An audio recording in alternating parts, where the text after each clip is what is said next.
Sector 4 की ज़मीन फटने के बाद जो चीज़ बाहर निकली थी उसने युद्ध के मैदान में सन्नाटा फैला दिया था। आर्यन के सामने खड़ा था एक विशाल रोबोटिक ढांचा, द गार्जियन प्राइम। लेकिन सबसे डरावना सच यह था कि उसका विशाल मशीनी चेहरा बिल्कुल आर्यन जैसा था।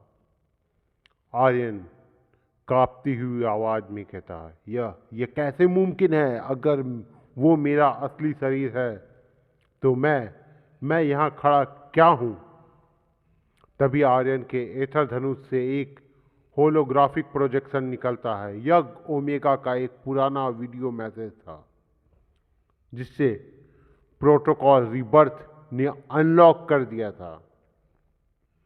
आर्यन, तुम कभी इंसान थे ही नहीं, तुम एक आर्टिफिशियल सोल हो जिसे एथर और मानव दुनिया के बीच पुल बनाने के लिए बनाया गया था। जिसे तुम अपना शरीर समझते हो वह सिर्फ एक नैनो प्रोजेक्शन था। तुम्हारा असली अस्तित्व उस विशाल मशीन में के अंदर बंद है। एबिस लॉर्ड जो जीआरएफ टावर पर था इस नए खतरे को भांप लेता है। वह अपनी सारी काली ऊर्जा को समेटकर एक विशाल डार्क मेटल बीम आर्यन की ओर छोड़ देता है। एबिस लॉर्ड, अगर तुम मशीन हो तो मैं तुम्हारा विनाश हूं। इस दुनिया को अब किसी गार्जियन की जरूरत नहीं, चिल्लाते हुए कहता है। आर्यन को पता था कि उसका छोटा प्रोजेक्शन इस हमले को झेल नहीं पाएगा। उसने एक आखिरी फैसला लेना था। डरो मत आर्यन, अपनी चेतना को उस बड़े ढांचे में ट्रांसफर करो, वही तुम्हारा असली घर है। उस अजनबी की आवाज आती है आर्यन के दिमाग में। आर्यन अपनी आंखें बंद करता है और अपने एथर धनुष को उस विशाल रोबोट के सीने में फेंक देता है जो उसके कोर से मिल जाता है। जैसे ही धनुष को कोर से टकराता है वह विशाल मशीन एक्टिवेट हो जाती है।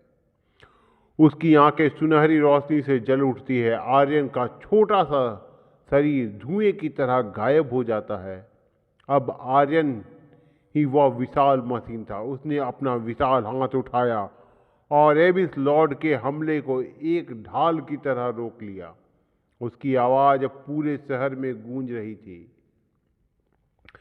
खेल खत्म हुआ एबिस लॉर्ड, अब बैलेंसर जाग चुका है। आर्यन एबिस लॉर्ड की ओर बढ़ता है, लेकिन तभी जारा की चीख सुनाई देती है।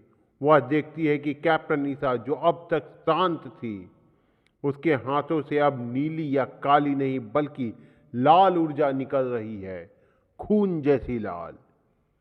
ईसा, तुमने सिर्फ एक दुश्मन को देखा आर्यन, तुमने थर्ड पार्टी को नजरअंदाज कर दिया, एक भयानक आवाज में कहती है।